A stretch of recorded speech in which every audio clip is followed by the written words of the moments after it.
अस्सलाम वालेकुम dear future doctors, कैसे हैं आप सब लोग।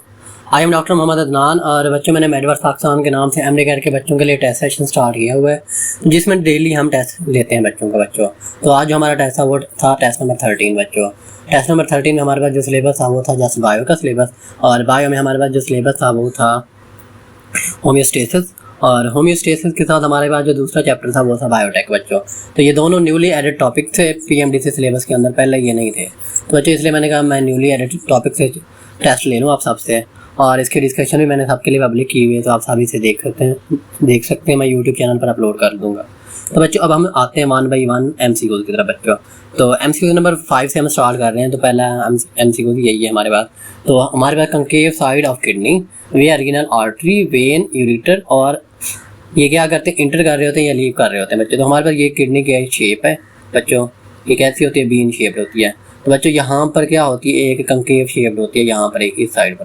तो ये कंकेव इसी शेप के ऊपर क्या हो हमारे पास रीनल आर्टरी वेन और यूरिटर इंटर भी कर रहे होते हैं और लीव भी कर रहे होते हैं। इस प्लेस को हम क्या कहते हैं बच्चों, इसे हम कह रहे होते हैं हाइलम बच्चों। क्या कह रहे होते हैं, हम हाइलम कह रहे होते हैं। तो हमारा जो आंसर है that is the C option बच्चों। कॉर्टेक्स जो होती है, जो आउटर सरफेस होती है वो हमारे पास क्या होती है, वो होती है कॉर्टेक्स बच्चों।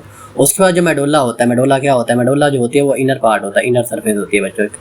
इनर सरफेस को हम क्या कह रहे होते हैं, मेडोला कह रहे होते हैं। और उसके बाद कैप्सूल जो होता है, कैप्सूल एक प्रोटेक्टिव कवरिंग होती है बच्चों। क्या होती है, प्रोटेक्टिव कवरिंग होती है जो कॉर्टेक्स को क्या कर रही होती है, सराउंड कर रही होती है बच्चों। ये बहुत थिन लेयर होती है। हमारा जो आंसर आएगा दैट विल बी हाइलम बच्चों। उसके बाद हम आते हैं नेक्स्ट MCQ की तरफ बच्चों। तो नेक्स्ट MCQ हमारे पास क्या आया, हमारे पास which part of nephron is located both in cortex and medulla बच्चों। तो हमारे पास क्या है बच्चों, कौन सा नेफ्रॉन का पार्ट है, ये कॉर्टेक्स में भी और मेडुल्ला के अंदर भी, दोनों में पाया जाता है। तो बच्चों इसका आंसर हमारे पास क्या है, लोब ऑफ हेनले बच्चों। लोब ऑफ हेनले के अंदर हमारे पास क्या पाया जाता है, लोब ऑफ हेनले कॉर्टेक्स और मेडुल्ला दोनों के अंदर पाया जाता है। हमारे पास जो बोबेन कैप्सूल होता है या हमारे पास ग्लोमेरुलस होता है बच्चों, ये पाया जाता है जस्ट कॉर्टेक्स के अंदर। कहाँ पाया जाता है हमारे पास, कॉर्टेक्स के अंदर बोबेन कैप्सूल, और साथ में हमारे पास क्या पाया जाता है, PCT, और साथ में डिस्टल कन्वोल्यूटेड ट्यूब्यूल, ये भी हमारे पास कॉर्टेक्स के अंदर पाए जाते हैं। और उसके बाद मेडुल्ला के अंदर हमारे पास पाया जाता है loop of Henle. Loop of Henle के साथ हमारे पास और क्या पाया जाता है, और हमारे पास पाया जाता है साथ में कलेक्टिंग डक्ट बच्चों। तो कलेक्टिंग डक्ट बच्चों, तो ये आपको आना चाहिए। और उसके बाद हमारे पास क्या होता है, तो जो लोब ऑफ हेनले ये दोनों में कॉर्टेक्स और मेडुल्ला के सेंटर में पाया जाता है, दोनों में आ रहा होता है। उसके बाद अकेले कॉर्टेक्स के अंदर बोबेन कैप्सूल और साथ में PCT, प्रॉक्सिमल कन्वोल्यूटेड ट्यूब्यूल और डिस्टल कन्वोल्यूटेड ट्यूब्यूल, ये पाए जाते हैं कॉर्टेक्स के अंदर। और मेडुल्ला के अंदर हमारे पास क्या पाया जाता है, लोब ऑफ हेनले, और फिर कलेक्टिंग डक्ट पाई जाती है बच्चों। उसके बाद हम आते हैं नेक्स्ट MCQ का बच्चों, MCQ नंबर 7। तो बच्चों पोडोसाइट, पोडोसाइट हमारे पास क्या होते हैं बच्चों, पोडोसाइट हम कहते हैं किडनी सेल्स को। किन्हें कहते हैं हम, किडनी सेल्स को हम कह रहे होते हैं। तो in the kidney they are found in बच्चों। पोडोसाइट कहाँ पर पाए जाते हैं, पोडोसाइट पाए जाते हैं हमारे पास बोमेन कैप्सूल में पाए जाते हैं। कहाँ पर पाए जाते हैं, बोमेन कैप्सूल के अंदर पाए जाते हैं, बोमेन कैप्सूल की विस्टरल लेयर के अंदर। उसके बाद ये जो होते हैं हमारे पास विस्टरल लेयर के अंदर ही पाए जाते हैं, और बाकी जो होते हैं हमारे पास ग्लोमेरुलस एपिथेलियम, ये इसमें एपिथेलियल सेल्स होते हैं। और उसके बाद हमारे पास लूप ऑफ हेनले के अंदर या कलेक्टिंग डक्ट के अंदर ये सेल्स नहीं पाए जाते पोडोसाइट। ये कहाँ पाए जाते हैं, ये जस्ट बोमेन कैप्सूल के अंदर पाए जाते हैं। और ये क्या होते हैं, ये हमारे पास होते हैं पोडोसाइट जो होते हैं, ये स्पेशलाइज एपिथेलियल सेल्स होते हैं हमारे पास, एपिथेलियल सेल्स होते हैं स्पेशलाइज। और इनके अंदर हमारे पास क्या होते हैं, इनके अंदर हमारे पास होती है हमारे पास ग्लोमेरुलर कैपिलरीज जो होती है बच्चों, ग्लोमेरुलर कैपिलरीज जो होती हैं, ये इन्होंने उसको सराउंड किया होता है बोमेन कैप्सूल के पोडोसाइट्स ने। उसके बाद हम आते हैं क्वेश्चन नंबर 8 की तरफ बच्चों। तो हमारे पास यूरिन फॉर्मेशन है, उसका फर्स्ट स्टेप हमने बताना है। तो फर्स्ट स्टेप हमारे पास कौन सा आएगा बच्चों, फर्स्ट स्टेप हमारे पास होता है सबसे पहले ग्लोमेरुलर फिल्ट्रेशन बच्चों। उसके बाद हमारे पास नेक्स्ट स्टेप क्या आता है, ट्यूबुलर रीअब्जॉर्प्शन, और देन हमारे पास आता है तीसरा स्टेप जो होता है ट्यूबुलर सेक्रेशन बच्चों। तो हमारा जो आंसर है, करेक्ट आंसर दैट इज, तो जो करेक्ट आंसर होगा वो हमारे पास क्या होगा, ग्लोमेरुलर फिल्ट्रेशन, ये नंबर 1 पर आता है। नंबर 2 पर हमारे पास रीअब्जॉर्प्शन आ रहा होता है, और नंबर 3 पर हमारे पास क्या आ रहा होता है, ट्यूबुलर सेक्रेशन बच्चों।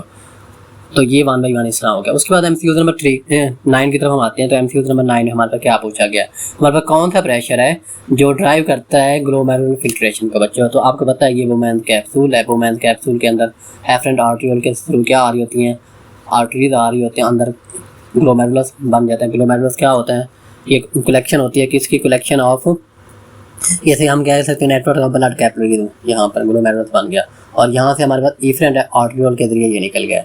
तो यहाँ पर हमारे पास फिल्ट्रेशन को कौन ड्राइव कर रहा होता है? हमारा ब्लड का जो हाइड्रोस्टेटिक प्रेशर होता है वो ड्राइव कर रहा होता है बच्चों। हमारा कौन सा आंसर ठीक हो जाएगा? ए ऑप्शन ठीक हो जाएगा। और वो ब्लड का हाइड्रोस्टेटिक प्रेशर कितना होता है? वो होता है 55 मिलीमीटर ऑफ मर्करी बच्चों। उसको कैपिलरी हाइड्रोस्टेटिक प्रेशर ये भी नहीं कर रहा होता। ऑस्मोटिक प्रेशर प्लाज्मा प्रोटीन का यहाँ रोल नहीं होता इतना। पेरिट्यूबुलर प्रेशर भी नहीं कर रहा होता। हमारे पास क्या होता है? हमारे पास ब्लड हाइड्रोस्टेटिक प्रेशर जो होता है वो ड्राइव कर रहा होता है फिल्ट्रेशन को बच्चों। नेक्स्ट एमसीक्यू की तरफ आते हैं। नेक्स्ट एमसीक्यू में हमारे पास क्या हुआ है? मैक्सिमम रीअब्जॉर्प्शन ऑफ ग्लूकोज और अमीनो एसिड बच्चों कहाँ पर होती है? तो ग्लूकोज और अमीनो एसिड की अब्जॉर्प्शन जो होती है वो हमारे पास होती है प्रॉक्सिमल कन्वोल्यूटेड ट्यूब्यूल के अंदर बच्चों। कहाँ हो रही होती है? प्रॉक्सिमल कन्वोल्यूटेड ट्यूब्यूल के अंदर बच्चों। लूप ऑफ हैनले के अंदर हमारे पास क्या हो रहा होता है? लूप ऑफ हैनले के अंदर हमारे पास वाटर और साथ में हमारे पास सोडियम और क्लोराइड इनकी अब्जॉर्प्शन हो रही है। उसके बाद डीसीडी के अंदर हमारे पास जो रिमेनिंग मॉलिक्यूल होते हैं ग्लूकोज या अमीनो एसिड के उनकी हो जाती है। वैसे ग्लूकोज का 100% कहाँ हो जाता है? Glucose absorption proximal convoluted tubule के अंदर ही हो जाती है। तो डीसीडी के अंदर सम वाटर और उसके बाद बाकी हमारे पास जो क्लोराइड और बाकी बचे होते हैं उनकी हो जाती है। और उसके बाद कलेक्टिंग डक्ट के अंदर हमारे पास क्या होता है? अगेन वाटर की रीअब्जॉर्प्शन हो रही होती है कलेक्टिंग, क्योंकि एडीएच जो होता है हमारे पास एडीएच कहाँ इफेक्ट कर रहा होता है? एंटी डायूरेटिक हार्मोन एक्ट करता है कलेक्टिंग डक्ट के ऊपर। और एल्डोस्टेरॉन हमारे पास एक और हार्मोन होता है एल्डोस्टेरॉन, वो एक्ट कर रहा होता है वो कहाँ पर? वो लूप ऑफ हैनले के ऊपर एक्ट कर रहा होता है, लूप ऑफ हैनले के ऊपर। तो बच्चों हमारा जो आंसर है इस एमसीक्यू का वो है alpha option, that is proximal convoluted tubule बच्चों। एमसीक्यू नंबर 11 की तरफ आते हैं। तो हमारे पास विच पार्ट ऑफ नेफ्रॉन जो ऑस्मोटिक ग्रेडियंट ऑफ मेडुला को मेंटेन कर रहा होता है बच्चों। ऑस्मोटिक ग्रेडियंट ऑफ मेडुला को कौन मेंटेन कर रहा होता है हमारे पास बच्चों? इसका आंसर हमारे पास होता है लूप ऑफ हैनले बच्चों। क्या होता है हमारे पास? Loop of Henle. तो ऑप्शन नंबर बी हमारा करेक्ट है। ये कैसे कर रहा होता है? ये हमारे पास कर रहा होता है काउंटर करंट मल्टीप्लायर के थ्रू बच्चों। काउंटर करंट मल्टीप्लायर सिस्टम बच्चों, उसके थ्रू ये कर रहा होता है। उसके बाद हम आते हैं नेक्स्ट एमसीक्यू की तरफ बच्चों। हमारे पास एमसीक्यू नंबर 12। तो ट्यूबुलर सेक्रेशन जो है मेनली वो कहाँ अकर हो रही है बच्चों? ट्यूबुलर सेक्रेशन जो होती है वो अकर होती है कहाँ पर? डिस्टल कन्वोल्यूटेड ट्यूब्यूल के अंदर बच्चों।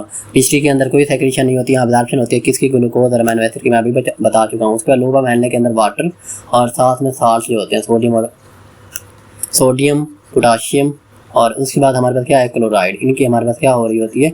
एब्जॉर्प्शन। और पोटाशियम की क्या हो रही होती है? पोटाशियम की सेक्रेशन हो रही होती है। उसके बाद ग्लोमेरुलस के अंदर हमारे पास क्या होते हैं? ग्लोमेरुलर फिल्ट्रेट बनता है। हमारा जो सेक्रेशन होती है, सेक्रेशन हमारे पास कहाँ हो रही होती है? वो डिस्ट्री के अंदर हो रही होती है, डिस्टल कन्वोल्यूटेड ट्यूब्यूल के अंदर। और डिस्ट्री के अंदर सेक्रेशन कहाँ पर हो रही होती है? किन किन की? चीज़ें हमारे पास होती है हाइड्रोजन आयन की या प्रोटॉन की, साथ में अमोनियम आयन की, NH4 पॉजिटिव की। उसके बाद पोटाशियम की सेक्रेशन हो रही होती है। हमारे पोटाशियम के साथ हमारे पास क्या हो रही होती है?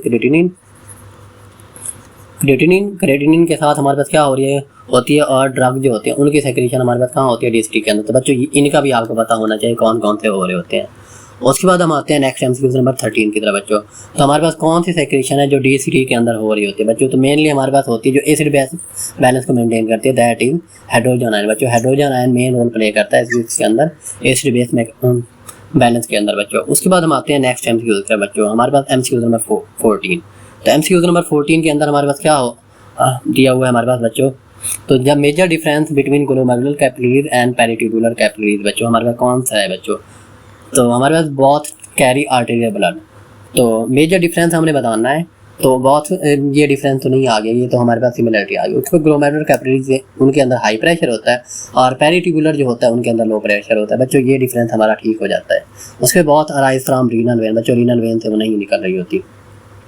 उसके बहुत और वीनस कैपिलरीज बच्चों, वीनस कैपिलरीज नहीं होती है। कौन सी होती हैं? आर्टेरियल होती हैं। कौन होती हैं?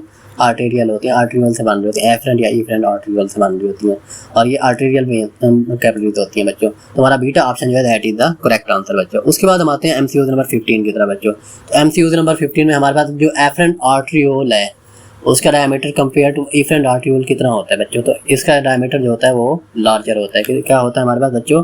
वो होता है हमारे पास लार्जर, या इसे हम क्या कह सकते हैं? वाइडर भी कह सकते हैं। तो वाइडर टर्म ज़्यादा बेटर है इसके लिए लार्जर से, तो वाइडर होता है। और इससे क्या हेल्प मिलती है? इससे हमारे पास हाई हाइड्रोस्टैटिक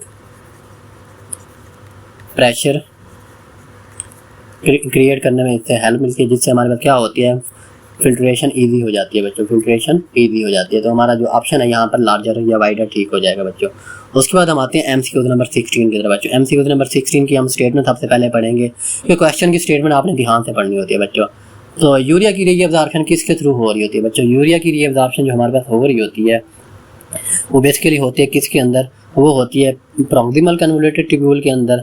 और उसके बाद हमारे पास क्या हो रही होती है, कलेक्टिंग डक्ट जो हमारे पास होते हैं उनके अंदर हो रही होती है। और किस प्रोसेस के थ्रू होती है हमारे पास, ये होती है पैसिव ट्रांसपोर्ट बच्चों। किसके थ्रू होती है, पैसिव ट्रांसपोर्ट। या हमारे पास कौन सा प्रोसेस होता है, हमारे पास डिफ्यूजन के थ्रू ये हो रही होती है यूरिया की एब्जॉर्प्शन बच्चों। तो हमारा जो आंसर होगा that will be passive transport बच्चों, बीटा will be the right answer. Active transport के जरिए नहीं होती, उसके बाद ऑस्मोटिक प्रोसेस के जरिए भी नहीं हो रही होती, साथ में पैनोसाइटोसिस के जरिए भी नहीं हो रही होती।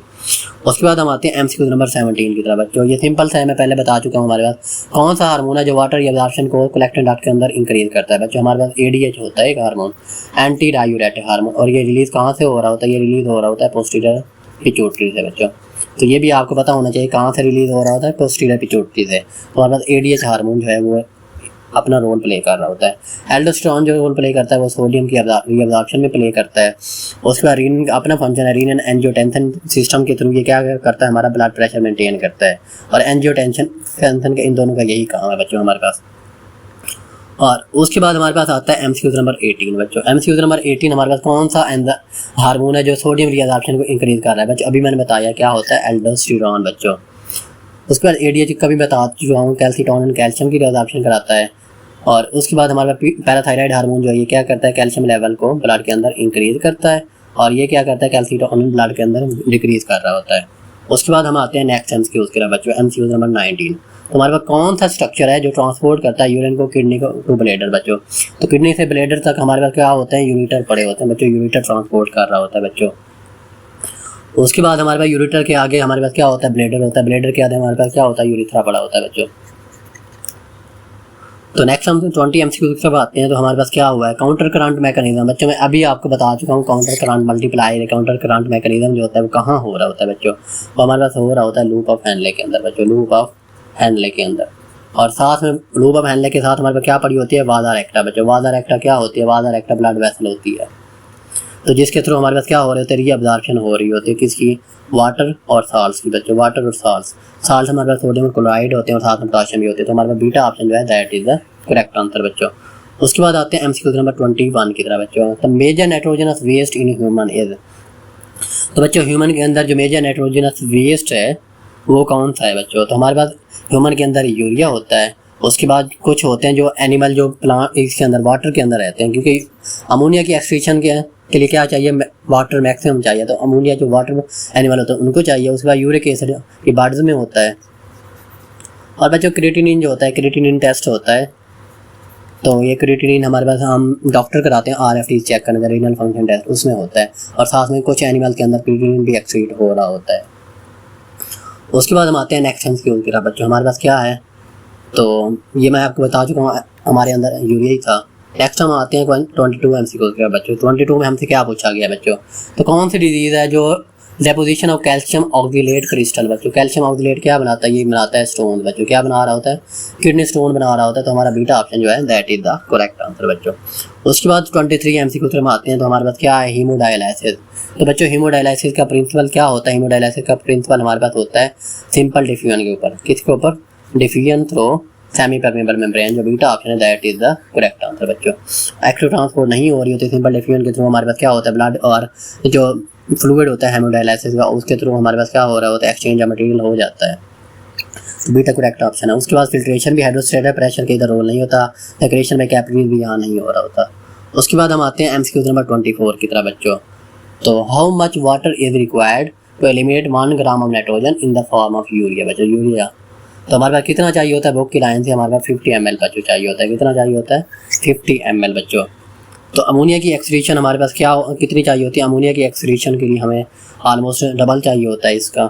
वो कितना होता है हमारे पास, कुछ लिखते हैं 500 ml और कुछ हमारे पास कितना लिख रहे हैं, कुछ 1000 ml तक लिख रहे होते हैं 1 ग्राम ऑफ अमोनिया के लिए। तो बच्चे जो करेक्ट आंसर है वो आपको क्या आना चाहिए, बुक से देख लेना आप लोग। और उसके बाद यूरिक एसिड जो है, यूरिक एसिड की एक्सक्रीशन के हमें कितना चाहिए होता है, ओनली 10 ml चाहिए होता है 1 ग्राम ऑफ नाइट्रोजन की एक्सक्रीशन के लिए। इस वजह से जो बर्ड्स होते हैं या हमारे पास जो डेजर्ट्स में रहते हैं एनिमल, उनको वो यूरिक एसिड की फॉर्म में यूरिया को एक्सक्रीट कर रहे होते हैं, नाइट्रोजन को। उसके बाद हम आते हैं एमसीक्यू नंबर 25 की तरफ बच्चों। तो 25 की स्टेटमेंट हम सबसे पहले गौर से देखेंगे। तो 25 में हमसे क्या पूछा गया बच्चों, तो हमारे पास 1 ग्राम ऑफ अमोनिया है। तो बच्चों अमोनिया इन नाइट्रोजन, तो हमें अमोनिया को एक्सक्रीट करने के लिए कितनी क्वांटिटी ऑफ वाटर की चाहिए बच्चों। तो बच्चों हमारे पास जो क्वांटिटी ऑफ चाहिए होती है वाटर की, तो कुछ लिख रहे होते हैं 500 ml, कुछ लिख रहे होते हैं 1000 ml। तो बच्चों ये आप खुद देख लेना, मैं खुद आपको सर्च करके बता दूंगा इसके। तो वैसे यहाँ पर 500 ml आएगा, ये 10 टाइम ज़्यादा होता है। उसके बाद हम आते हैं MCQ नंबर 26 की तरफ बच्चों। 26 में हमसे क्या पूछा गया है, तो which part of nephron is impermeable to water in absence of ADH बच्चों।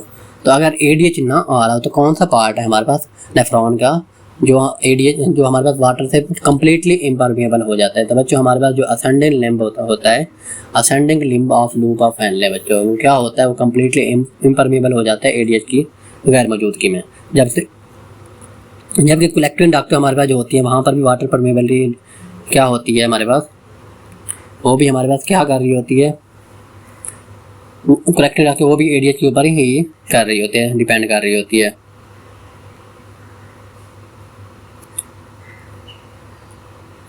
उसके बाद हम आते हैं 27 MCQ के बच्चों। 27 में हमसे क्या पूछा गया है, हमारे पास जक्सा ग्लोमेरुलर एपरेटस है जो हमारे पास क्या सेक्रेट कर रहा होता है, हमारे पास ये रीनन सेक्रेट कर रहा होता है बच्चों। क्या कर रहा होता है, रीनन सेक्रेट कर रहा होता है। और रीनन क्या करता है, जब हमारा BP फॉल करता है, ब्लड प्रेशर कम होता है बच्चों, तो क्या करता है BP को, ये रीनन एंजियोटेंसिन सिस्टम होता है इसका एक, तो रीनन एंजियोटेंसिन सिस्टम के थ्रू ये क्या करता है, BP को स्टेबलाइज करता रहता है। तो मैं आपको पहले भी बता चुका हूँ। उसके बाद हम आते हैं नेक्स्ट MCQs की तरफ बच्चों। हमारे पास 28 MCQs है। तो हमारे पास एरिथ्रोपोएटिक हार्मोन है एक, वो कौन बना रही होती है, किडनी बना रही होती है हमारे पास। कौन, किडनी सिक्रेट कर रही होती है एरिथ्रोपोएटिक हार्मोन। तो जो किडनी तो स्टिमुलेट किसको कर रहा होता है, हमारे पास RBCs को कर रहा होता है। ये प्रोसेस हम क्या कहते हैं, हम इसे कह रहे होते हैं एरिथ्रोपोएसिस बच्चों। तो हमारे पास एरिथ्रोसाइट जो होते हैं, हमारे पास क्या होते हैं एरिथ्रोसाइट, हम RBCs के लिए लफ्ज़ यूज़ कर रहे होते हैं एरिथ्रोसाइट। जो एरिथ्रोपोएटिन है वो भी हार्मोन किस लिए होता है, RBCs की प्रोडक्शन के लिए हो रहा होता है बच्चों। उसके बाद हम आते हैं नेक्स्ट MCQ की तरफ बच्चों। तो हमारे पास यूरिटर है, वो कौन से यूरिनरी ब्लैडर के पार्ट में इंटर करता है बच्चों। तो बच्चों ये हमारे पास इस शेप का ब्लैडर होता है। तो हमारे पास जो यूरिटर होता है वो यहाँ इंटर कर रहा होता है, दूसरा यहाँ इंटर कर रहा होता है। तो जहाँ इंटर कर रहा होता है उसे हम क्या कह रहे होते हैं, हम इसे ट्राइकॉन रीजन कह रहे होते हैं बच्चों। क्या कह रहे होते हैं, हम ट्राइकॉन रीजन कह रहे होते हैं। तो हमारा अल्फा जो ऑप्शन है that is the correct answer. उसके बाद हम आते हैं नेक्स्ट MCQ का बच्चों। Which of the following is a symptom of kidney failure. बच्चों किडनी फेलियर हो गया है तो किडनी अपना क्या, किडनी का काम क्या है, यूरिन फॉर्मेशन बच्चों। क्या, यूरिन फॉर्मेशन। तो अगर किडनी फेलियर हो गया तो यूरिन फॉर्मेशन जो होगी वो काम नहीं करेंगे किडनी। तो इसकी वजह से हमारे पास टर्म क्या यूज होगी, एनयूरिया बच्चों। एनयूरिया, एनयूरिया का मतलब है किडनी जो यूरिन फॉर्मेशन है वो स्टॉप हो गया। पोलीयूरिया का मतलब है increase in urine amount, urine का ज़्यादा बनना बच्चों। ये किस में होता है, ये शुगर के अंदर हो रहा होता है, डायबिटीज़ के अंदर पोलीयूरिया हो जाता है। और उसके बाद पोलीडिस्फिया क्या होता है बच्चों, पोलीडिस्फिया हमारे पास होता है ज़्यादा प्यास लगना, एक्सेसिव थर्स्ट बच्चों। तो ये भी नहीं होगा। उसके बाद हाइपरग्लाइसीमिया का मतलब क्या है, ग्लूकोज लेवल जो है बॉडी के अंदर, ब्लड के अंदर वो इंक्रीज हो जाना। तो हमारा एनयूरिया जो होता है वो हो जाता है। उसके बाद हम नेक्स्ट MCQ की तरफ आते हैं। तो हमारे पास MCQ नंबर है 31। तो 31 में हमसे क्या पूछा गया, किडनी प्लेज आ क्रूशियल डुअल रोल बच्चों। तो किडनी डुअल रोल किसके अंदर प्ले कर रही होती है बच्चों। किडनी का पहला काम तो ये है कि वो क्या कर रही है, एक्सक्रीशन कर रही है। क्या कर रही है, एक्सक्रीशन किसकी, यूरिन प्रोडक्शन कर रही है। और साथ में एक और काम भी करती है, कौन सा, साथ में ऑस्मो रेगुलेशन कर रही होती है। ऑस्मो रेगुलेशन कैसे, ऑस्मो रेगुलेशन का बच्चों मतलब होता है हमारे पास वाटर रेगुलेशन। तो वाटर रेगुलेशन क्या होता है, वाटर की रीअब्जॉर्प्शन करा रही होती है। वाटर कंसंट्रेशन अगर बॉडी के अंदर कम हो रही है तो ये किडनी क्या कराती है, हमारे पास ADH सेक्रेट होता है और किडनी रीअब्जॉर्प्शन को बढ़ा देती है वाटर को। और उसके बाद अगर वाटर की जो क्वांटिटी है हमारी बॉडी के अंदर वो ज़्यादा हो गई है तो किडनी क्या करती हैं, वो एक्सक्रीशन बढ़ा देती है वाटर को। हमारा बीटा ऑप्शन है that is the correct answer बच्चों। रेस्पिरेशन जो होता है वो रेस्पिरेटरी सिस्टम का काम होता है, डाइजेशन जो है वो GIT का काम है। ब्लड क्लॉटिंग किसका काम है, CVS का है। इम्यूनिटी हमारे पास जो इम्यून सेल होते हैं उनका काम होता है। सेक्रेशन और कंडक्शन इनका काम नहीं होता है। कंडक्शन किसका काम होता है हमारे पास, कंडक्शन काम होता है हमारे पास नर्वस सिस्टम का बच्चों। तो बीटा जो है हमारा that is the correct answer बच्चों। उसके बाद हम आते हैं MCQ नंबर 32 की तरफ बच्चों। तो कौन सा प्रोसेस है जो नहीं अकर करेगा अगर ग्लोमेरुलर फिल्ट्रेशन ना हो बच्चों। तो ग्लोमेरुलर फिल्ट्रेशन हमारे पास, अच्छा बच्चों कौन सा प्रोसेस है जो ग्लोमेरुलर फिल्ट्रेशन के अंदर नहीं हो रहा होता बच्चों। तो फिल्ट्रेशन ऑफ वाटर हो रहा होता है, ग्लूकोज भी चला जाता है और अमीनो एसिड भी चले जाते हैं। तो जब ये चले जाते हैं इसके अंदर, तो इनकी आगे से क्या हो जाती है, रीअब्जॉर्प्शन हो जाती है। लेकिन प्लाज्मा प्रोटीन जो होती है इनका साइज़ हमारे पास क्या होता है, बड़ा होता है बच्चों। तो प्लाज्मा प्रोटीन का साइज़ हमारे पास जब बड़ा होता है तो ये इजीली पास नहीं कर सकती ग्लोमेरुलर कैपिलरी से और फिल्ट्रेशन में नहीं जाती। हमारा अल्फा जो है that is the right answer बच्चों। उसके बाद हम आते हैं MCQ नंबर 33 की तरह बच्चों। तो इनर रीजन ऑफ किडनी को हम क्या कह रहे होते हैं, इनर रीजन ऑफ किडनी को हम मेडुला कह रहे होते हैं, आउटर को हम कॉर्टेक्स कह रहे होते हैं। कॉर्टेक्स से जो हमारे पास सरफेस कवरिंग होती है उसे हम कैप्सूल कहते हैं, और हाइलम जो होता है जहाँ से रीनल आर्टरी वेन और साथ में हमारे यूरिटर इंटर हो रहे होते हैं उसे हम क्या कहते हैं, हाइलम कह रहे होते हैं बच्चों। उसके बाद आते हैं MCQ नंबर हम 34 की तरह बच्चों। 34 में हमसे क्या पूछा गया है, अगर ADH की सेक्रेशन डिक्रीज हो जाए बच्चों, यूरिन आउटपुट हमारे पास क्या होगी। तो बच्चों जब ADH कम होगा इसका मतलब क्या है, ADH कम हुआ तो वाटर की जो रीअब्जॉर्प्शन है, ADH का काम क्या है, रीअब्जॉर्प्शन कराना, तो ये भी कम हो जाएगी बच्चों। तो रीअब्जॉर्प्शन जब कम हुई तो इसकी वजह से क्या हुआ, रीअब्जॉर्प्शन कम हुई तो हमारे पास यूरिन प्रोडक्शन जो है, हमारे पास यूरिन का वॉल्यूम बढ़ जाएगा, तो हमारे पास यूरिन क्या हो जाएगा, डाइल्यूट हो जाएगा, वाटर उसमें ज़्यादा चला जाएगा। उसके बाद हम आते हैं MCQ नंबर 35 की तरफ बच्चों। तो 35 में हमसे क्या पूछा गया है, पेरिट्यूबुलर कैपिलरी जो होती हैं उनका फंक्शन क्या होता है बच्चों। पेरिट्यूबुलर कैपिलरीज ने सराउंड किया होता है लूप ऑफ हेनले को, किसे, लूप ऑफ हेनले को इन्होंने सराउंड किया होता है।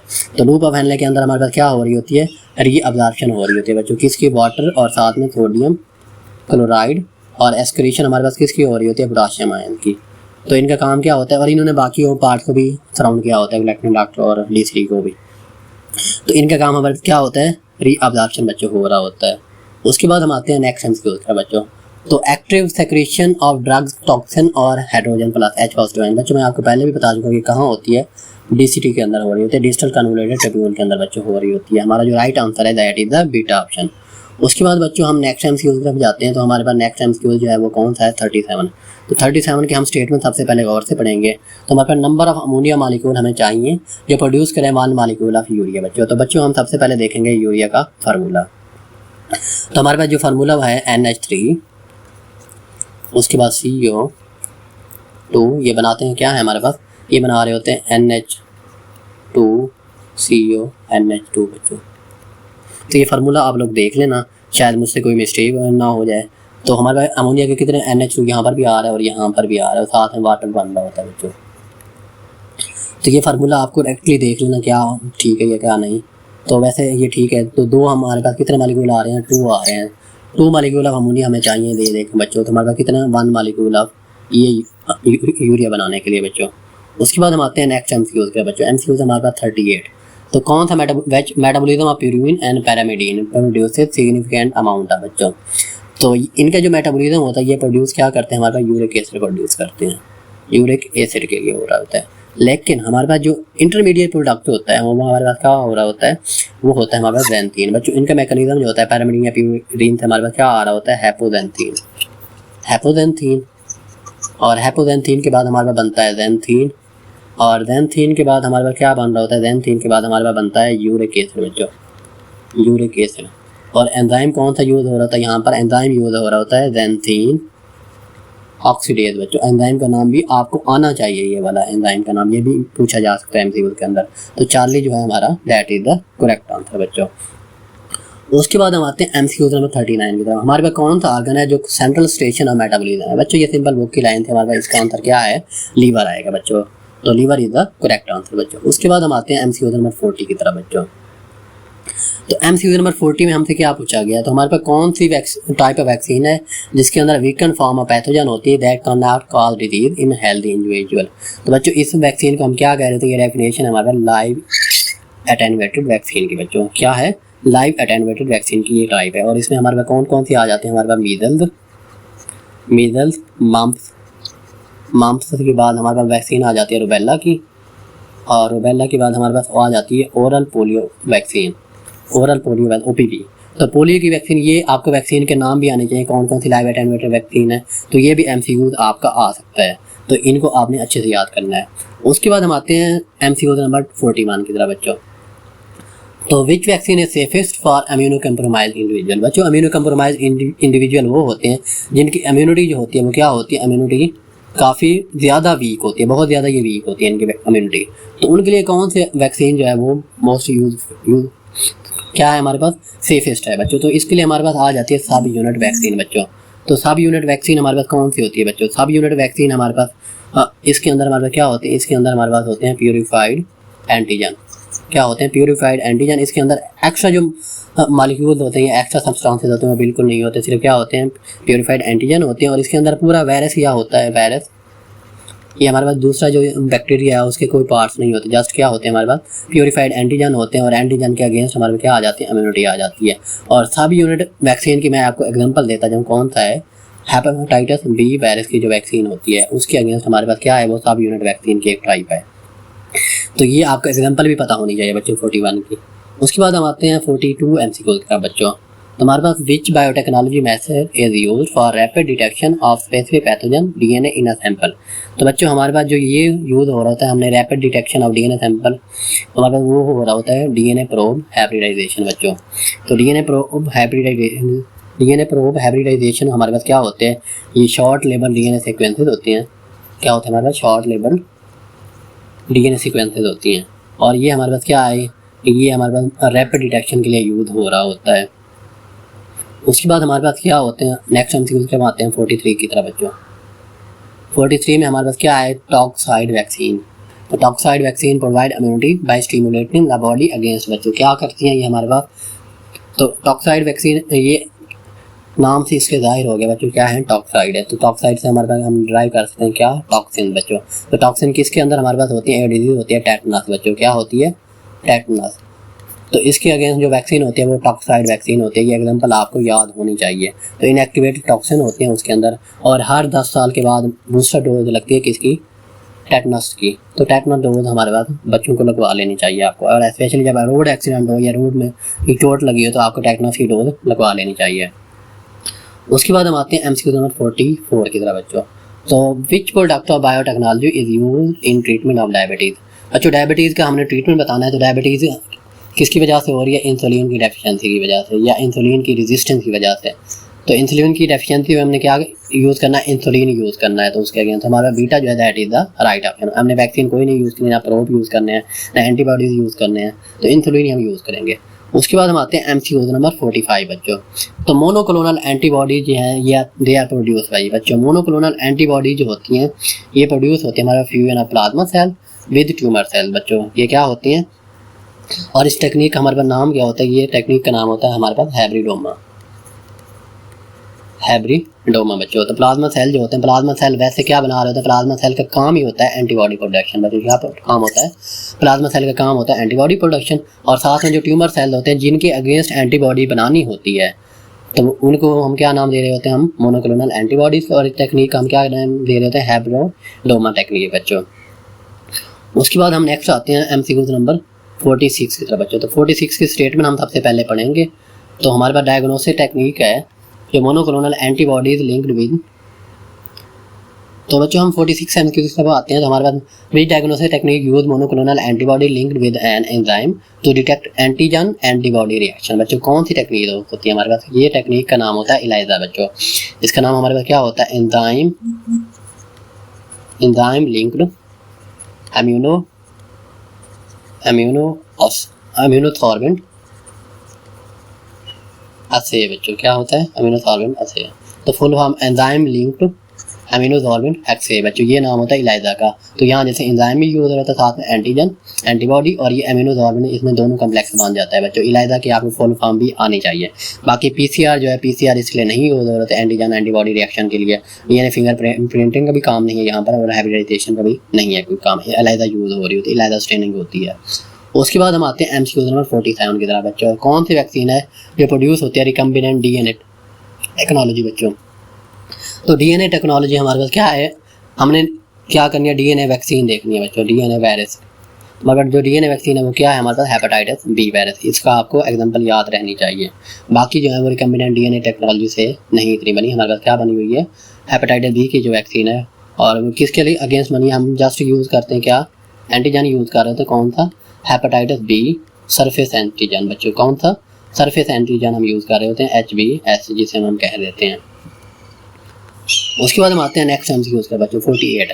तो which biotechnology product is use in treatment of haemophilia बच्चों। हीमोफीलिया क्या होते हैं? हीमोफीलिया हमारे पास वो डिजीज होती है जिसमें ब्लड के जो क्लॉटिंग फैक्टर होते हैं, क्या क्लॉटिंग फैक्टर जो होते हैं वो हमारे पास उनकी डेफिशिएंसी हो जाती है, या वो बनते नहीं हैं, या उनकी अगर सिंथेसिस होती है तो क्या हो जाती है, डिग्रेडेशन उनकी हो जाती है, उनके अगेंस्ट एंटीबॉडी डेवलप हो जाती हैं ऑटोइम्यून डिजीज में। तो हमारे पास क्या होता है, हमारे पास फैक्टर कौन से होते हैं, फैक्टर 8, उसके बाद फैक्टर 9। तो बच्चों हमारे पास मेनली जो होता है हेमोफीलिया ए के साथ जो एसोसिएटेड होता है वो होता है फैक्टर 8 बच्चों। तो फैक्टर 8 यहाँ पर कहाँ आ रहा है, रिकम्बिनेंट क्लॉटिंग फैक्टर हम बनाते हैं और हेमोफीलिया के पेशेंट जो होते हैं उनमें इंजेक्ट कर देते हैं, जिससे उनके अंदर ब्लड क्लॉटिंग जो होती है वो स्टार्ट हो जाती है बच्चों। अब हम आते हैं नेक्स्ट एमसीक्यू तरफ, एमसीक्यू नंबर 49 बच्चों। तो 49 में हमसे क्या पूछा गया, हमारे पास मोनोक्लोनल एंटीबॉडीज़ के रिलेटेड कौन सी स्टेटमेंट हमारे पास क्या है, करेक्ट है बच्चों। तो produce by normal plasma cell only बच्चों, ये नॉर्मल प्लाज्मा सेल नहीं होते, इनके साथ हमने क्या ऐड किया होता है, साथ में ट्यूमर सेल भी ऐड होते हैं बच्चों। क्या होते हैं, ट्यूमर सेल जिनके अगेंस्ट हमने एंटीबॉडी बनानी होती है। तो produce bye hybridoma technique, yes बच्चों, हाइब्रिडोमा टेक्निक के जरिए प्रोड्यूस हो रही होते हैं।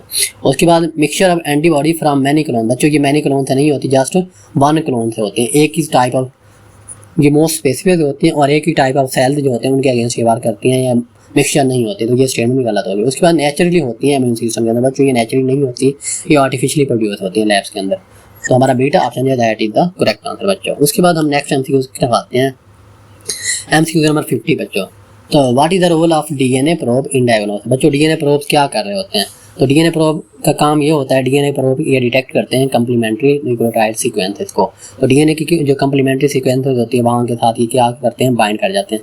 जो एडेनिन होगा, एडेनिन के साथ क्या बाइंड करेगा, थायामीन, और उसके बाद साइटोसिन के साथ गुआनिन बाइंड करेगा, और उसके बाद थायामीन के साथ एडेनिन बाइंड करेगा, और गुआनिन के साथ क्या बाइंड करेगा, साइटोसिन। तो ये कंप्लीमेंट्री डीएनए सीक्वेंसेस के थ्रू ये क्या करते हैं, न्यूक्लियोटाइड सीक्वेंस जो होती है उसके थ्रू ये बाइंड कर जाते हैं। तो बच्चों हमारा जो ऑप्शन है, that is the beta is the correct answer. उसके बाद नेक्स्ट आते हैं हम 51 की तरफ बच्चों। तो हमारे पास कौन सा एंजाइम है जो यूज होता है to attach a marker with DNA probe बच्चों। तो बच्चों इसके लिए हमारे पास जो एंजाइम यूज हो रहा होता है, that is the ligase enzyme बच्चों। कौन सा होता है, लिगेज। ये क्या करता है, अटैच करता है, अटैच कर रहा होता है मार्कर को किसके साथ, डीएनए प्रोब के साथ बच्चों। क्या, डीएनए प्रोब के साथ ये अटैच कर रहा था, ligase is the correct answer बच्चों। उसके बाद हम नेक्स्ट आते हैं 52 एमसीक्यू का बच्चों। 52 की हम स्टेटमेंट देखेंगे पहले। तो in biotechnology monoclonal antibodies are most useful in बच्चों। मोनोक्लोनल एंटीबॉडीज का क्या काम होता है बच्चों, ये क्या करती हैं, इनकी ये स्पेसिफिक एंटीजन होते हैं उनके अगेंस्ट डिफाइंड होती है मोनोक्लोनल एंटीबॉडीज। तो ये आइडेंटिफाई करते हैं स्पेसिफिक एंटीजन को इन अ मिक्सचर, और उसके अगेंस्ट ये क्या कर रही होते हैं, एक्ट करती हैं, डिफेंस बॉडी को प्रोवाइड कर रही होती है। तो beta is the correct answer. ये जेनेटिक डिसऑर्डर के अगेंस्ट नहीं इतनी यूज होते हैं, रिप्लेस करते हैं डिफेक्टिव जीन को, जीन के अगेंस्ट भी नहीं ये यूज हो रही थी, ये ट्यूमर सेल के होते हैं, उस पर ये किल करती हैं। तो प्रोड्यूस रिकम्बिनेंट प्रोटीन भी ये नहीं कर रहे, तो beta is the correct answer बच्चों। अच्छा बच्चों, बिफोर गोइंग फर्दर मैं अपने सेशन की अनाउंसमेंट करता हूँ हमारे पास। तो बच्चों मैंने एक नया टेस्ट सेशन स्टार्ट करने जा रहा हूँ, क्रैश टेस्ट सेशन बच्चों। तो क्रैश टेस्ट सेक्शन जो है हमारे पास वो कब से स्टार्ट होगा, हमारे पास हमने उसे स्टार्ट करना है 20 अगस्त से बच्चों। कब से स्टार्ट करना है, हमने 20 अगस्त से स्टार्ट करना है बच्चों।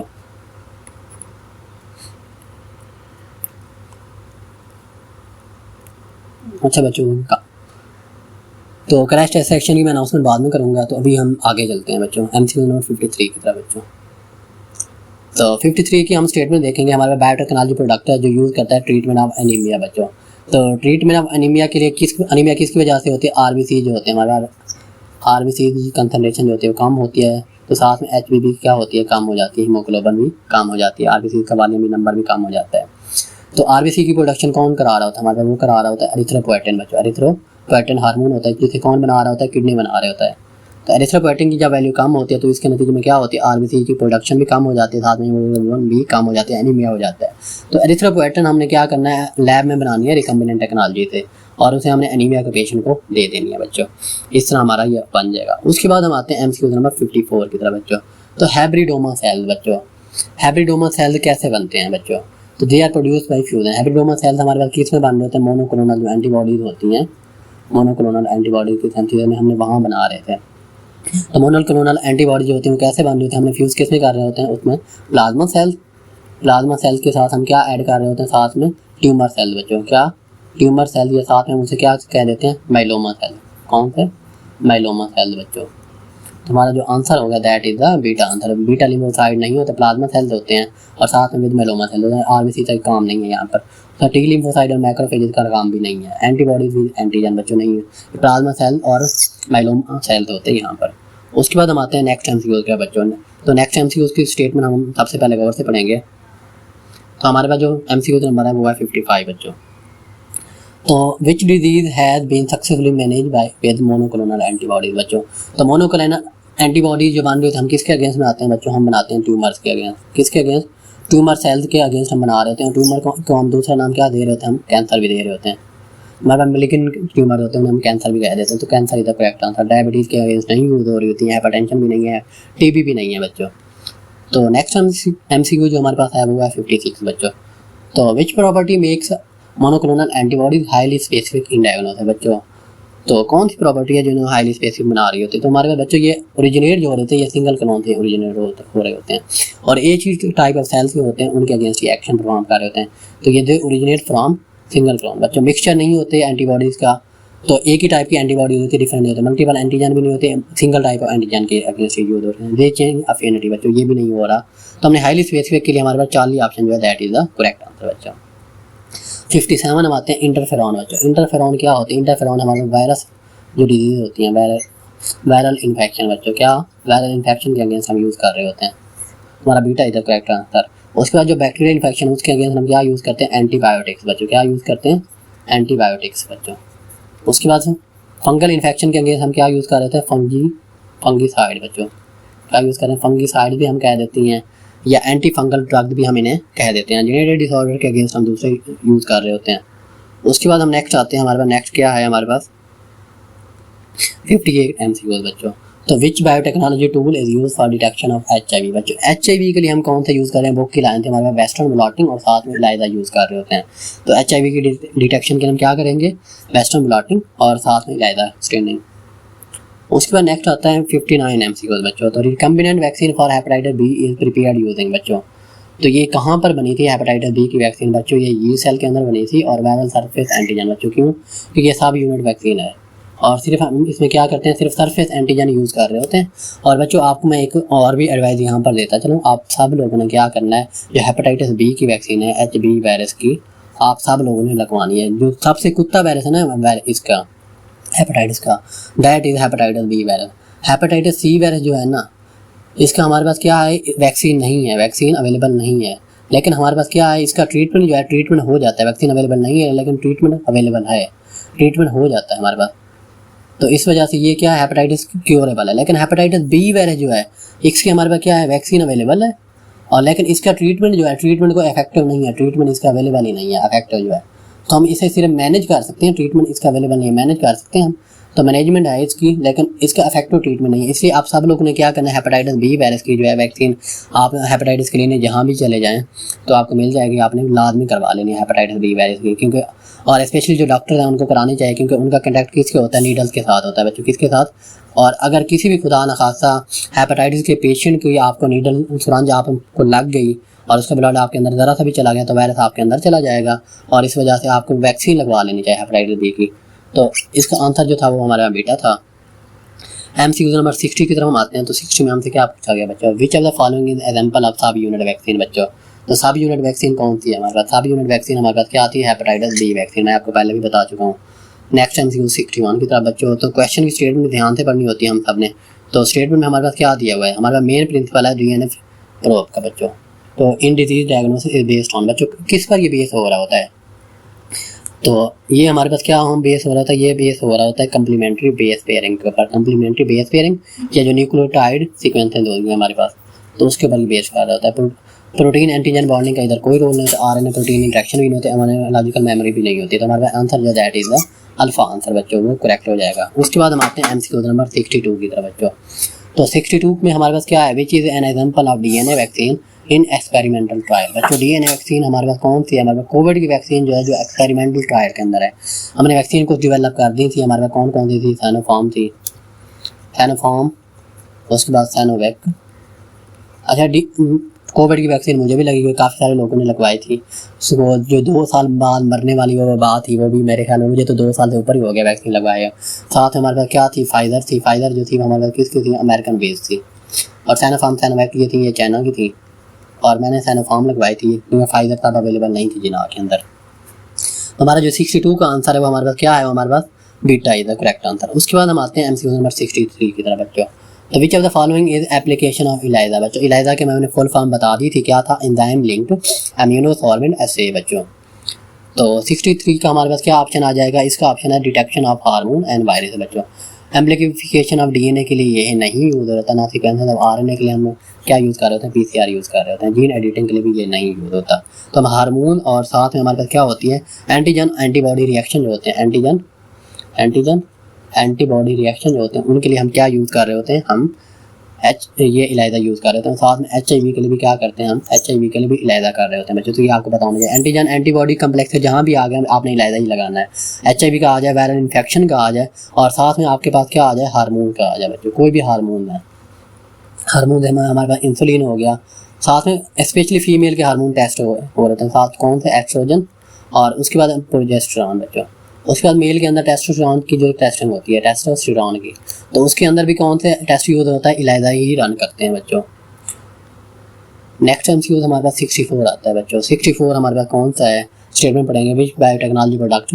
तो मल्टीपल स्क्लेरोसिस के अगेंस्ट हम यूज़ करते हैं बच्चों। मल्टीपल स्क्लेरोसिस हमारे पास क्या होती है, ये हमारे पास है वायरल डिजीज़ है बच्चों। क्या है, वायरल डिजीज़ है, और इसमें मल्टीपल बॉडी ऑर्गन इन्वॉल्व हो रहे थे। तो हमने क्या यूज़ करना है इसके अगेंस्ट, इंटरफेरॉन यूज़ करना है वायरल डिजीज़ के अगेंस्ट। तो हमारे पास कौन सा ऑप्शन है, beta is the correct answer बच्चों। इंसुलिन जो है हम डायबिटीज़ के अगेंस्ट यूज़ कर रहे होते हैं। एरिथ्रोपोएटिन हम एनीमिया में यूज़ कर रहे होते हैं। और ग्रोथ हार्मोन हम किस में यूज़ करेंगे, अगर कोई बंदा ड्वार्फ है, जिसकी हाइट छोटी है, उसके लिए हम क्या कर रहे होते हैं, ग्रोथ हार्मोन यूज़ कर रहे होते हैं। एमसीक्यू नंबर 65 बच्चों। तो which feature makes hybridoma cell immortal बच्चों। तो हैब्रिडोमा के अंदर हमारे पास कौन से सेल्स थे बच्चों, नंबर 1 पर थे हमारे प्लाज्मा सेल, और उसके बाद हमारे पास दूसरे नंबर पर क्या थे, माइलोमा सेल बच्चों, मल्टीपल माइलोमा सेल। तो माइलोमा प्लाज्मा सेल जो है उनकी तो स्पेसिफिक लाइफ होती है, लेकिन माइलोमा सेल जो होते हैं ये क्या करते हैं, हैब्रिडोमा को इमॉर्टल। तो बीटा जो हमारे पास क्या है, बीटा हमारे पास इज द करेक्ट आंसर बच्चों। नेक्स्ट एमसीक्यू के हम जाते हैं। तो एमसीक्यू नंबर 66 है हमारे पास। तो बायोटेक्नोलॉजी प्रोडक्ट इन ल्यूकेमिया बच्चों। ल्यूकेमिया हमारे पास क्या होता है बच्चों, ल्यूकेमिया होता है हमारे पास ब्लड कैंसर। क्या होता है, ब्लड कैंसर बच्चों। और कैंसर भी किसका होता है, हमारे पास WBCs का या ल्यूकोसाइट्स का। तो ल्यूकोसाइट के लिए हम क्या यूज़ करेंगे, तो हम इनके लिए कैंसर के अगेंस्ट हम जितनी भी करेंगे, हम क्या करेंगे, मोनोक्लोनल एंटीबॉडी थेरेपी बच्चों यूज़ करते हैं हम। रिकम्बिनेंट फैक्टर जो क्लॉटिंग फैक्टर है, हम किसके अगेंस्ट यूज़ करेंगे, हीमोफीलिया के अगेंस्ट बच्चों। जैसे ग्रोथ हार्मोन दवार्फिज्म के अगेंस्ट हम यूज़ करते हैं। डीएनए वैक्सीन हमारे पास किसके अगेंस्ट, डीएनए वैक्सीन की एक टाइप, ये डिफरेंट होती है वैसे हमारे पास। एक हमारे पास क्या आती है, हैप बी वैक्सीन थी हमारे पास बच्चों, हैप बी की। तो हमारा यहाँ पर जो आंसर होगा वो होगा बीटा। एमसीक्यू नंबर 67 की तरफ हम आते हैं। तो हमारे पास कौन सा ऑप्शन है, which of the following can act both in diagnosis and therapy बच्चों। तो डायग्नोसिस और थेरेपी में कौन सी यूज़ है, डीएनए प्रोब नहीं, सिर्फ डायग्नोसिस में यूज़ हो रहे हैं, थेरेपी के नहीं। मोनोक्लोनल एंटीबॉडी जो होती है ये दोनों में यूज़ होते हैं। रिकम्बिनेंट इंसुलिन जो हमारे पास किस में यूज़ होते हैं, थेरेपी के अंदर यूज़ हो रही होती है। उसके रिकम्बिनेंट इंटरफेरॉन ये भी कहाँ यूज़ होती है, ये भी ट्रीटमेंट के अंदर, ये थेरेपी के अंदर यूज़ हो रहे थे। हमारा बीटा ऑप्शन जो है ये दोनों में, डायग्नोसिस भी और थेरेपी के अंदर भी यूज़ हो रही है। पहला जब अल्फा जो है वो जस्ट डायग्नोसिस के अंदर यूज़ हो रहा है। तो हमारा beta is the correct answer बच्चों। नेक्स्ट एमसीक्यू 68 हमारे पास है। तो रिकम्बिनेंट वैक्सीन का हमने फ़ायदा बताना है ओवर ट्रेडिशनल वैक्सीन बच्चों। रिकम्बिनेंट वैक्सीन जो होती हैं वो हमारे पास क्या होती हैं, they always provide life long immunity बच्चों, नहीं प्रोवाइड करती वो। They are cheaper to produce, cheaper भी इतनी नहीं होती, एक्सपेंसिव होते हैं। They are safer and specific बच्चों। अगर रिकम्बिनेंट वैक्सीन जो होती है वो स्पेसिफिक होते हैं, जैसे हमारे पास हैप बी वायरस की वैक्सीन है बच्चों, हेपेटाइटिस बी वायरस की वैक्सीन है, तो they are safer and specific. उसके बाद हम नेक्स्ट आते हैं 69 एमसीक्यू के बच्चों। 69 हमारे पास क्या है, तो which biotechnology product is use to dissolve blood clot बच्चों। ब्लड क्लॉट हमारे पास बन गए हैं तो उनको हमने क्या करना है, डिजॉल्व करना है। तो बच्चों उसके अगेंस्ट हम यूज़ करेंगे beta option, recombinant tissue plasminogen activator बच्चों। ये क्या करता है, बॉडी के अंदर जहाँ भी ब्लड क्लॉट बनते हैं, वैसे ये नेचुरली भी बन रहा होता है हमारी बॉडी के अंदर, नेचुरली बनता है, और रिकम्बिनेंट भी लैब के अंदर भी बनता है। तो अगर किसी पर्सन का ये ना हो और उसे ब्लड क्लॉटिंग को हमने इमीडिएटली डिजॉल्व करना हो, तो हम क्या करेंगे, हम टिश्यू प्लाज्मिनोजन एक्टिवेटर को लैब ग्रोन जो है उसे यूटिलाइज करेंगे। उसके बाद ग्रोथ हार्मोन का यहाँ पर कोई काम नहीं है। ग्रोथ हार्मोन आपको पता है ग्रोथ कराता है। इंसुलिन डायबिटीज़ में यूज़ हो रहा होता है, और इंटरफेरॉन हमारे पास कहाँ यूज़ होता है, वायरल इन्फेक्शन के अंदर बच्चों। कहाँ पर, वायरल इन्फेक्शन जो होती है। तो beta is the correct answer. MCQ number 70 की तरफ आते हैं। तो हमारे पास मोनोक्लोनल एंटीबॉडी जो है तो वाइडली वो यूज़ कहाँ पर होती हैं, वाइडली वो हमारे पास यूज़ होती है प्रेगनेंसी टेस्टिंग किट्स जो होती हैं बच्चों वहाँ पर यूज़ होती हैं। ऑक्सीजन कैरिंग कैपेसिटी टेस्ट के अंदर नहीं यूज़ होते हैं, कार्बोडाइजेशन भी नहीं, जीन सीक्वेंसेस में भी इनका कोई रोल नहीं है बच्चों। जो प्रेगनेंसी टेस्ट होती हैं वो किसके, उसमें कौन सा होता है हार्मोन बीटा HCG जो होता है हमारे पास, बीटा HCG, उसके अगेंस्ट हमारे पास क्या होती हैं मोनोक्लोनल एंटीबॉडीज होती हैं। और अगर किसी फीमेल के यूरिन के अंदर बीटा HCG की जो क्वांटिटी है वो क्या हो रही है, इंक्रीज हुई है, तो ये क्या करती हैं प्रेगनेंसी टेस्ट जो होती हैं वो उसे डिटेक्ट कर लेती हैं किट्स जो होती हैं और प्रेगनेंसी टेस्ट पॉजिटिव आ जाता है। नेक्स्ट MCQ की तरफ हम जाते हैं, हम MCQ नंबर 71 बच्चों। तो प्रॉपर्टी ऑफ DNA प्रोब जो इसे डायग्नोसिस के लिए यूजेबल बनाती है। तो DNA प्रोब किसके लिए यूज़ होते हैं, हमेशा डायग्नोसिस के लिए यूज़ होते हैं, थेरेपी के लिए यूज़ नहीं हो रहे होते बच्चों। तो ये क्या होता है, ये रेडियोएक्टिव होता है और साथ में फ्लोरेसेंट लेवल होता है बच्चों, यही इसका ऑप्शन ठीक है। तो पॉलीपेप्टाइड सीक्वेंस का इधर नहीं होता, डायग्नोसिस के लिए यूज़फुल हमारे पास रेडियोएक्टिव और फ्लोरेसेंट। क्यों, क्योंकि जब भी हम डायग्नोसिस के लिए इसे डालते हैं तो ये क्या करता है, ये फ्लोरेसेंट मतलब ये ग्लो अप कर लेता है, लाइट की वजह से क्या करता है, ग्लो हो जाता है और हम इसे ईजिली डिटेक्ट कर सकते हैं। उसमें एंटीजीनिक डिटर्मिनेंट भी नहीं है, रिकम्बिनेंट प्लाज्मिन का भी कोई इधर नहीं है। MCQ नंबर 72 बच्चों। The role of biotechnology in health care does not include बच्चों। हेल्थ केयर के अंदर सारे इसके यूज, वैक्सीन भी बना रहा है, डिजीज़ भी बना रहा है, उसके बाद थेराप्यूटिक प्रोटीन भी बना रहा है और ऑक्सीजन ट्रांसपोर्ट इन ब्लड बच्चों। ये देखें, ये किसका काम है, ये ब्लड का काम होता है और ये नेचुरली हो रहा होता है। रिकम्बिनेंट बायोटेक्नोलॉजी का यहाँ पर क्या है, कोई रोल नहीं है। MCQ नंबर 73 बच्चों। तो which one is not obtain through biotechnology बच्चों। बायोटेक्नोलॉजी के थ्रू हम सारी चीज़ें बना रहे हैं, कौन नहीं बना रहे हैं बच्चों। इंटरफेरॉन हमारे पास क्या है, इंटरफेरॉन हमारे पास बन रहा होता है, रिकम्बिनेंट होता है। इंसुलिन में हम रिकम्बिनेंट का टेक्नोलॉजी के बना रहे हैं और एरिथ्रोपोएटिन भी है, ये भी बना रहे हैं। टेक्नोटॉक्साइड जो है बच्चों, ये कहाँ होता है, ये टेटनस जो हमारे पास क्या होता है, टेटनस का बैक्टीरिया जो होता है उसके अंदर ये पाया जाता है और इसे हम क्या बनाते हैं, लैब ग्रोन, हम इसे नहीं बनाते हैं, हम इसकी वैक्सीन बनाते हैं, हम इसकी क्या बनाते हैं, वैक्सीन बनाते हैं लैब के अंदर बायोटेक्नोलॉजी। लेकिन ये जो टॉक्साइड है ये नेचुरली पाया जाता है। तो हमारा 40 जो है that is the correct answer बच्चों, ये नेचुरल बैक्टीरियल टॉक्सिन है। उसके बाद नेक्स्ट हम आते हैं which biotechnology product is given location with dwarfism बच्चों। ये बात आ गई ना, ड्वार्फिज्म क्या होते हैं, जिनकी जो हाइट होती है वो क्या होती है, वो छोटे छोटे बच्चे होते हैं, 3-4 फुट के बच्चे जो बंदे होते हैं उनको हम ड्वार्फ कह देते हैं। तो हम क्या यूज़ कर रहे थे उसके अगेंस्ट, ग्रोथ हार्मोन बच्चों, alpha is the correct answer. Interferon का काम क्या होता है, वायरल इन्फेक्शन है, इंसुलिन, डायबिटीज़, मेलाइटिस के लिए, और ये किसके लिए, क्लॉटिंग फैक्टर 8 की हमारा हीमोफीलिया के लिए यूज़ हो रहा होता है बच्चों। तो यहाँ पर हमारी डिस्कशन बच्चों कंप्लीट हो जाती है। तो यहाँ मैं अपनी डिस्कशन एंड कर रहा हूँ। फिर भी आपको कोई MCQ की समझ ना आई हो बच्चों तो आप मुझे बता देना या ग्रुप के अंदर पूछ लेना। वैसे डिस्कशन काफ़ी ज़्यादा लंबी हो गई बच्चों और मैं भी लिटरली बहुत थक गया हूँ। तो इस डिस्कशन के बारे में और मोर ओवर अब कमेंट्स के अंदर आप मुझे बताना आप लोगों के कितने नंबर आए थे। तो बच्चों यहाँ पर मैं अपनी डिस्कशन एंड करता हूँ। तो टेक केयर और अल्लाह हाफिज़ बच्चों।